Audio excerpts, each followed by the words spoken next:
We are back on the 0 Hour. You know my next guest. We've spoken to him regularly. I always look forward to it. I always learn from him. Professor Richard Wolff is the host of Economic Update on Free Speech TV on Tuesday evenings. He is a professor of economics and I believe of history as well. He is professor emeritus at the University of Massachusetts Amherst. I'm going off memory now, so correct me if I'm wrong. As well as a visiting professor at NYU. And I am sure I have left out many of his credits, but his latest book is The Sickness is the System, which I recommend you read. And as always, Richard Wolff, thanks for coming on the program. Thank you, Richard, for inviting me. I'm glad to be here. And we're glad to have you. And before we get into the Biden infrastructure plan and whatever else we may choose to talk about on a macro scale, I just wanted to run by you a couple thoughts I had about recent news events, starting with the ship that got stuck sideways in the Suez Canal, causing a reported, at least according to what I've seen, $10 billion in economic loss. Now they're being sued by the Egyptian government, the owners of that ship, for the loss in tax revenue. And it's just struck me that this sort of lodging, this sort of kidney stone in the in the system of a global economy somehow seemed like a metaphor for something. But I was wondering what thoughts you might have about the Suez Canal incident. Sure. I was struck by it also, as I think many around the world were. It got a really inordinate amount of publicity with pictures of that sideways ship stuck in the middle there. Nobody could pass either way. I have two basic observations I would make, and they are about the economics of what's going on here. One of them is to underscore something most Americans, I think, have now thought through at least a little bit. When capitalist corporations in the United States, particularly after the 1960s, began in a massive way to conceive that their profits would be best served, and remember that for capitalism, profit is the bottom line, the ultimate goal, the measure of whether you're successful or not, that their profits would be best served by leaving the United States and moving production to where wages are much lower, to where all kinds of accommodations are offered by governments eager to give their citizens jobs. And so the great American exodus, which is still underway, got going. And if that's the way you think, if it's more profitable to produce, I'll pick something, shirts or toasters or carburetors or anything else in China, you suddenly have to do something you never did before. You produce it, but then you have to ship it tens of 10,000 miles, let's say, across the oceans to bring them back because the customers that you are serving are here in the United States, or at least a large portion of them are. And what that means is we have to generate these global supply chains, they're called.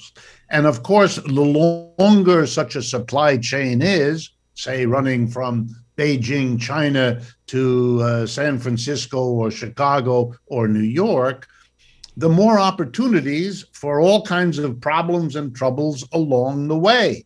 You are making yourself much more vulnerable to natural impediments, vulnerable to legal, military, political, cultural impediments.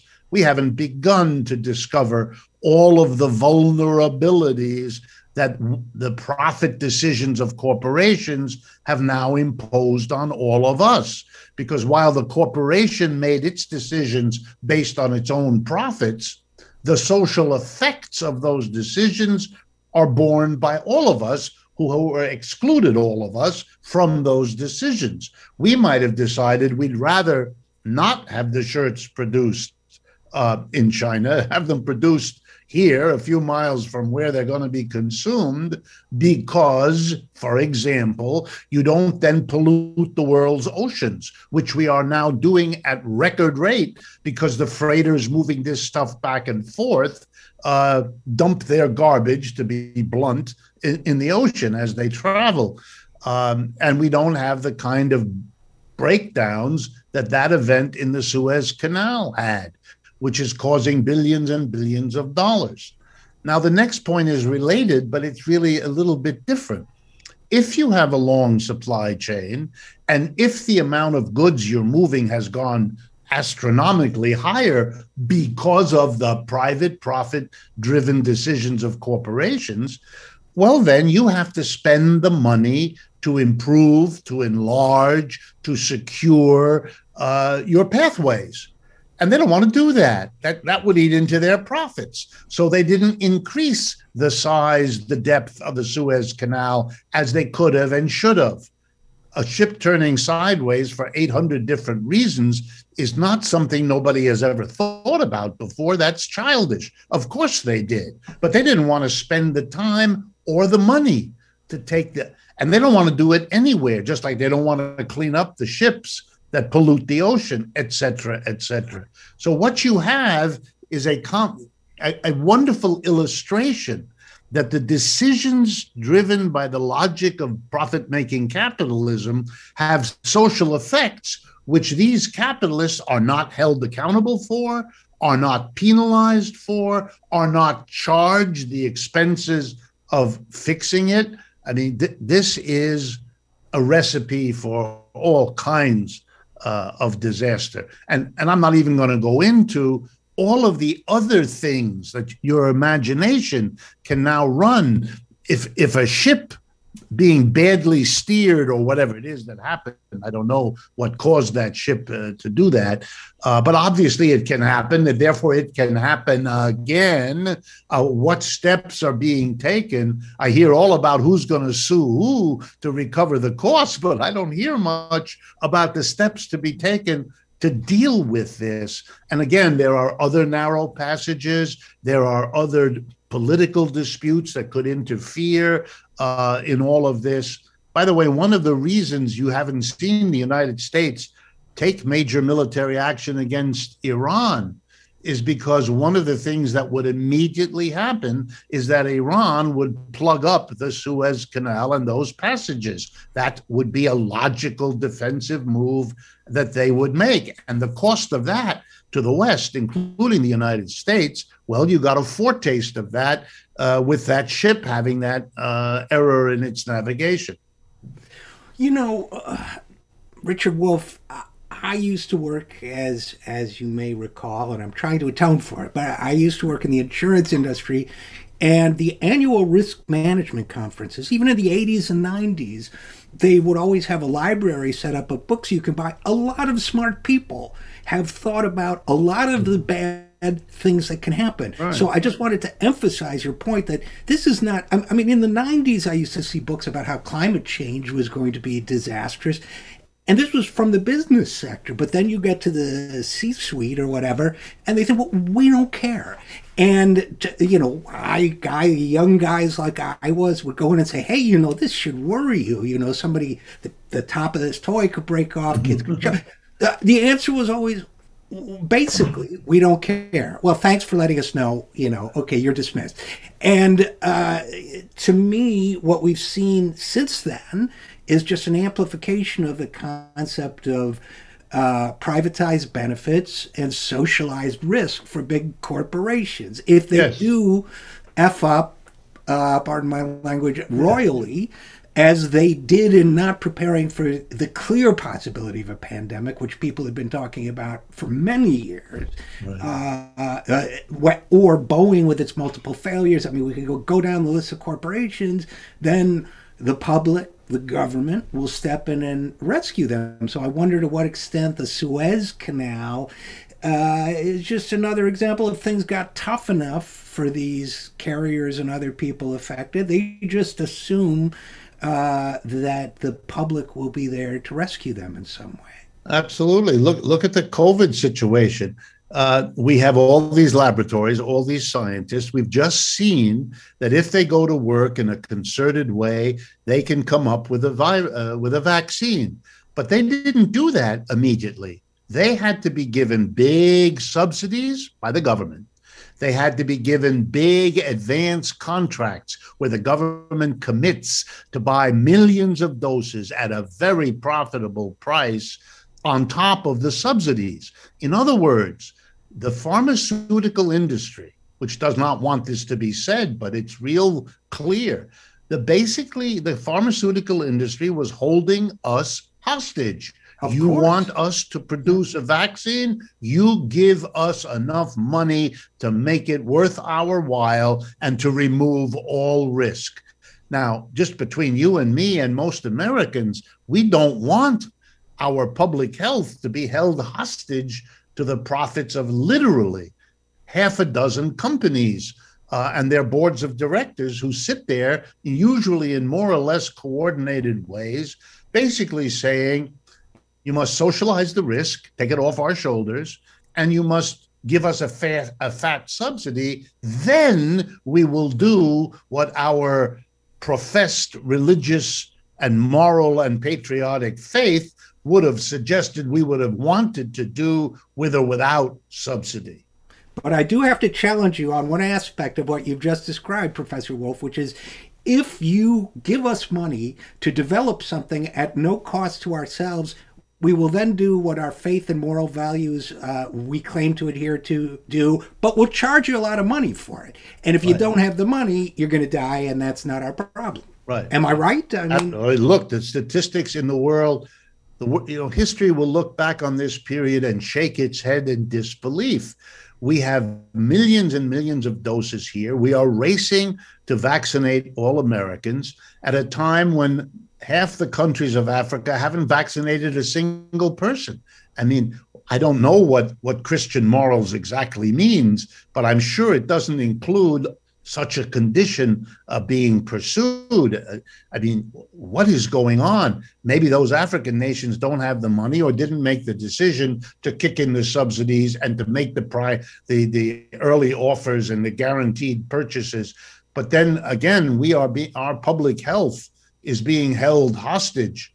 And it doesn't take medical genius to know if you don't vaccinate large parts of the world, the disease will continue there, and those pathological consequences will not be limited to that continent. They will spread just like the original virus spread. I mean, this is shooting yourself in the foot because you're so wrapped up in the profit calculus that you can't see beyond it. You know, Richard Wolff, first of all, feel free to distance yourself from what I'm about to say, because I may wind up in an internment camp someday for saying it.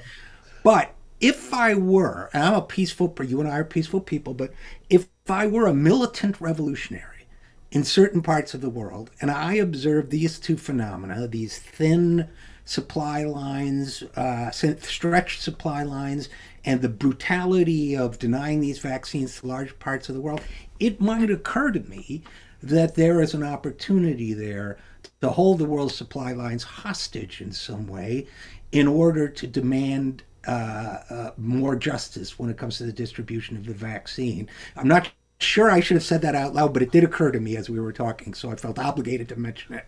Well, you shouldn't worry. It's common knowledge in European newspapers and commentaries that one of the rationales for the unique position of the United States in the world, that we maintain, I don't know what the latest number is, 1,200, 1,600, 1,800 military bases around the world, that one of the major objectives of that has nothing to do with security of the United States and everything to do with protecting those stretched supply lines, that the United States needs to be able to intervene quickly, quietly, in anything, anywhere that would impede the flow of whatever materials are en route to the United States that it needs, or whatever exports need to be gotten to markets and so forth. We are more dependent now than we have ever been as a nation on our international dependencies, and therefore, given our commitment to massive military dominance, that's a major part of the story and always has been.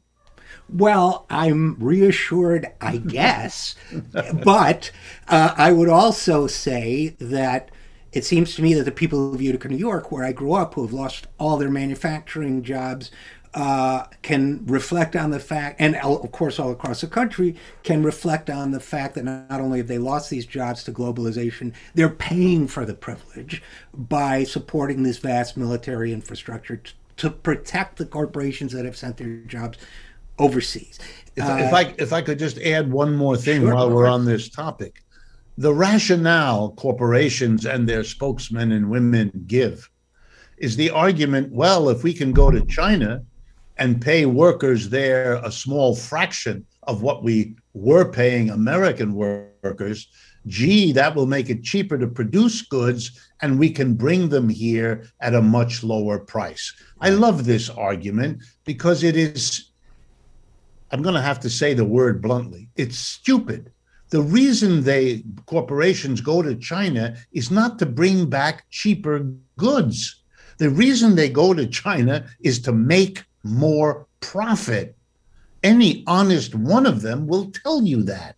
Therefore, they're not going to go all through the problems and troubles of relocating their businesses in China or India or Brazil or anywhere else, only to be able to deliver to the American people cheap products. They're not going to do that. They're going to take advantage of the low wages to make a bigger profit by keeping the price pretty much where it was. But the cost goes down, the price stays what it was, and bingo, the profit is what takes up the space between. Sure, they'll drop the price maybe 5%, maybe 10% if you're lucky.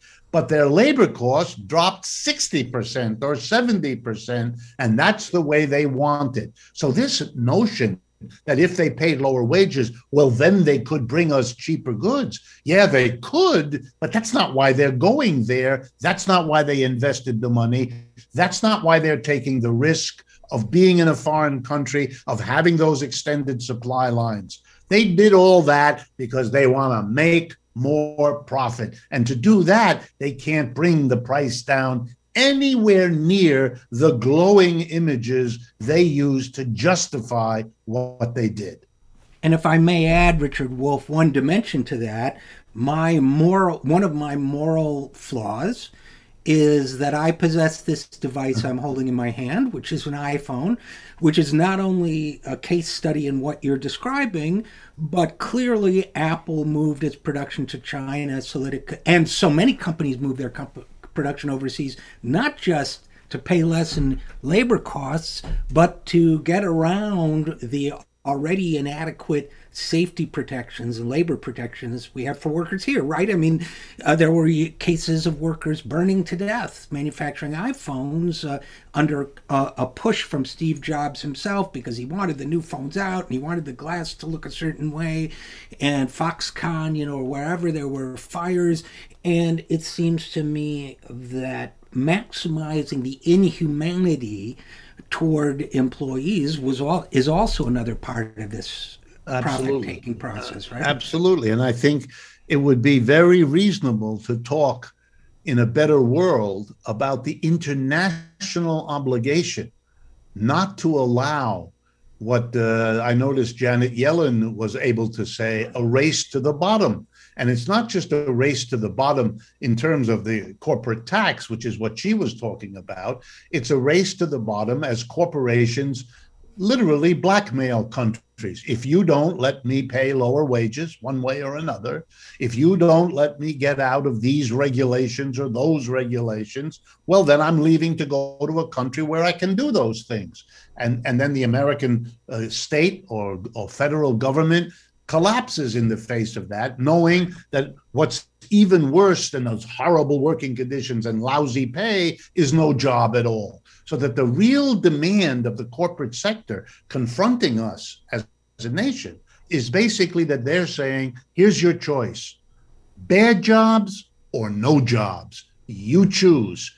This ought not to be accepted. This is like walking down the street and having someone jump out of an alley and say to you, I can either stab you or shoot you. It's your choice. If you sit there puzzling which one to choose, there's something wrong with you, because the response is, I don't accept that as a choice. And we oughtn't to accept this low wages or bad job or no job at all. This is not necessary. This should never have been allowed. It has gone on for 40 years now. It's enough.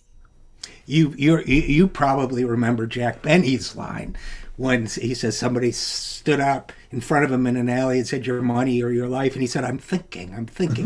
But that's a kind of a metaphor for our political economy right now, I think. But although it's their money in our lives. But I'm glad you mentioned Janet Yellen's discussion of a international wealth tax, which I saw described in the financial press as radical.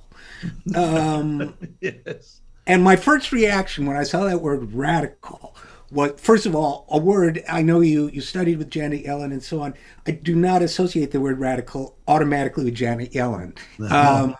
She seems a moderate person by any description. But it struck me that it was interesting that this idea of globalizing a corporate tax so that evasion comes to stop. I'll mention Apple again going to Ireland so that they could pay a 2% tax, and that's the luck of the Irish for you, I guess. Yes. But the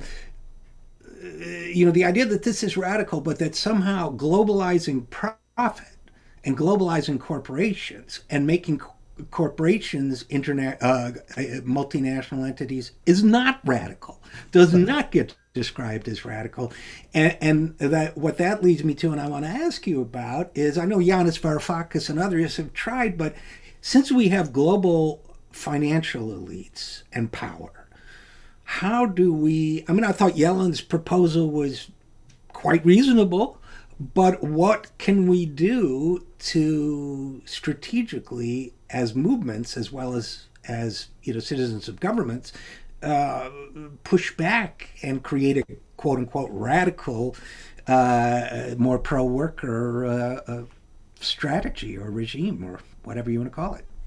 Well, if I thought I could do work that was organizationally effective, I would be doing it, because for me, in my own judgment, it's the single most tragic deficiency of American politics, that there isn't an organized left able and willing to be part of the national conversation. I do respect Bernie Sanders, Alexandria Ocasio-Cortez, and so on, for beginning to try within the Democratic Party to raise those questions. But their work would be infinitely easier if outside of the party there was a vibrant left that would feed them all kinds of ideas. But I can't. So what I can do is try to use my mind and my mouth to help people see the issue. So let me begin, if I can, and I'll be very polite, because Janet Yellen and I went to school together, and I know her, she knows me, and all the rest. And I don't mean any disrespect to her individually in any case. We already have a wealth tax. It's a peculiar American ability to selectively not see all kinds of things. So I want to drive them home, because I think they'll make the case. In the United States, we have 3 levels of government: federal, state, and local. The federal government does not tax wealth. It taxes income that flows from your wealth. It taxes a dividend if you get it from a share of stock. It taxes interest if you get it from a bond or from your savings bank. But it does not tax the wealth itself. Neither do state governments. But the local governments do. They tax your wealth. But it's very peculiar in America. Mm-hmm. They only tax wealth in the form of land, house, business inventory, and automobile. Basically, the wealth of those things is assessed. In your town, if you go to City Hall, you'll see there's an office of the tax assessor. that official in the office has the function of assessing the value of your wealth in the form of land, business inventories, housing, and automobiles. And then you are required to pay a tax on the wealth. If the wealth generates an income to you, for example, if you have a home, but you rent out the top floor, then you have to pay a wealth tax on the value of the home plus an income tax on the rental income you get. All right, you have to keep these things clear. It's not all that complicated. So we do that. Cities and towns rely on the property tax, the wealth tax imposed on land, business inventories, houses, and automobiles. So we already tax wealth at the local level. But here comes the punchline. No level of government in the United States, not the federal, not the state, and not the local, taxes wealth in the form of stocks and bonds. How peculiar. 10% of our richest people own 85% of the shares in this country. So what you've just done with your wealth tax is exempt the richest people. Half of Americans have no property at all. Most of the other half, if they have anything, they have a house and they have a car. And they pay wealth tax on that, and they have for the last century. The only people over the last century who never paid a wealth tax ever in the United States are the owners of stocks and bonds. This is so outrageous, so unjust, that my hope is that when people understand what I've just said, they will turn green with anger. And here's a little extra point.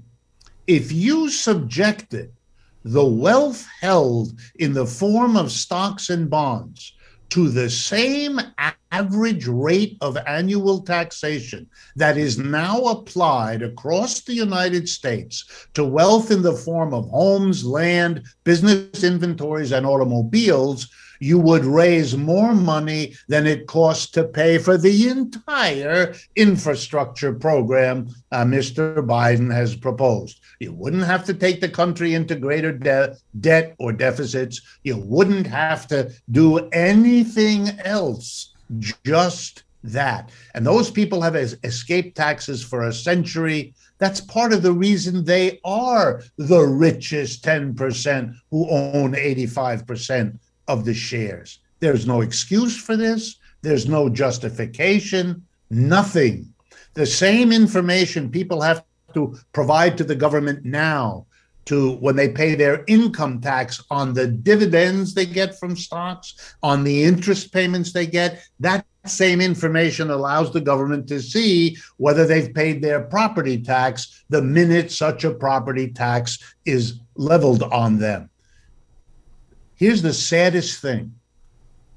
There's not a word from Biden or Yellen or any of the others about what I've just said. They all know this is something that is taught in all public finance classes, taught in American universities. I've taught in half a dozen of them. That's part of the curriculum. This is no great secret. This is nothing you have to spend a lot of time learning about.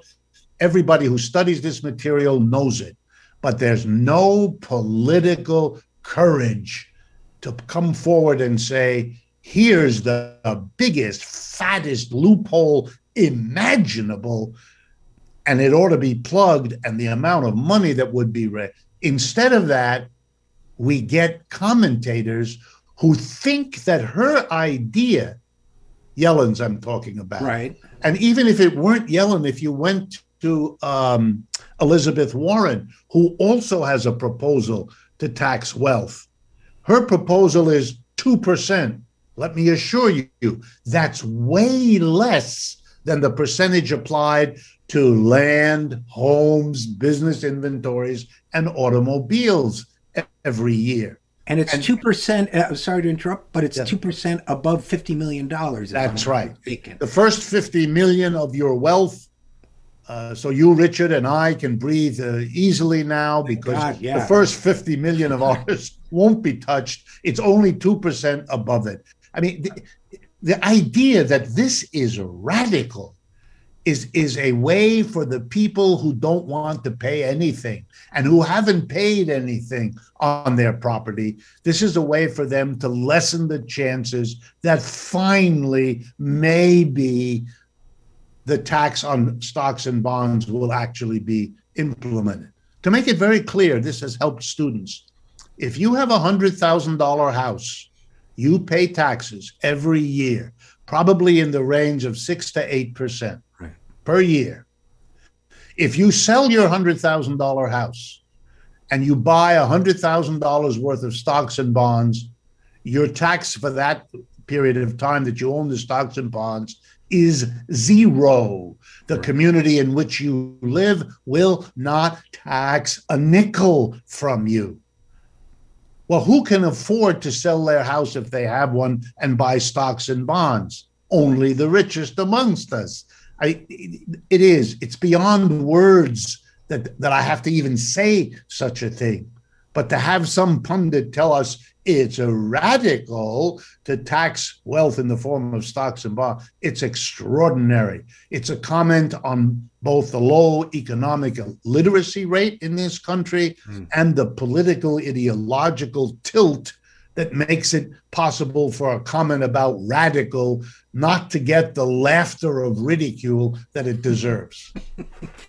Well, Richard Wolff, we didn't even get the chance to talk about Joe Biden's infrastructure plan, which I regret. Perhaps we'll do that another time. But I was intrigued, I have to admit, by the notion that caregiving is a form of infrastructure. I think that's an interesting thought. I'll, give credit for that. I do think, and I'm sure you agree, that much larger numbers are needed than we're seeing right now. But unfortunately, I guess we're going to have to leave it there because I want to be respectful of your time. But do you have any closing thoughts before I let you go? Sure. Let me a teaser so we can talk about infrastructure last time. I agree with you, but I would say that for me, the biggest outrage of the infrastructure program is, for me, very much like my reaction to the COVID relief program of a few weeks earlier. All of these programs are going to give the vast bulk of the money either directly to corporations in a contract to do something. In the case of infrastructure, build a road or repair a bridge or whatever the particular thing is. Or they're going to give a big chunk of money to a state government or a local government, which in turn will make that money available in a contract with a private corporation. In other words, between the mass of people who need things and the government dishing out the money stands a middleman. And that middleman is corporate America. And we know already what they do with all revenues that flow into their hands, whether it be a tax refund or it be payment for goods and services they sell, or in this case, a government grant.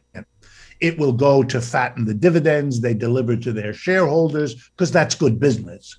It'll go to beef up the corporate pay packages, because that's good business. It'll be used to automate their production lines, because that's good business. They will do what they always do. And the last thing they're going to do is raise the wages or improve the working conditions. In other words, all of this is trickle-down economics. You're going to give all this money, the $3-4 trillion worth that is going to be these two programs, COVID relief and infrastructure. You're going to give it all to big corporations immediately or indirectly, and then we're going to wait for the trickle down. Will there be some roads paved? Yup.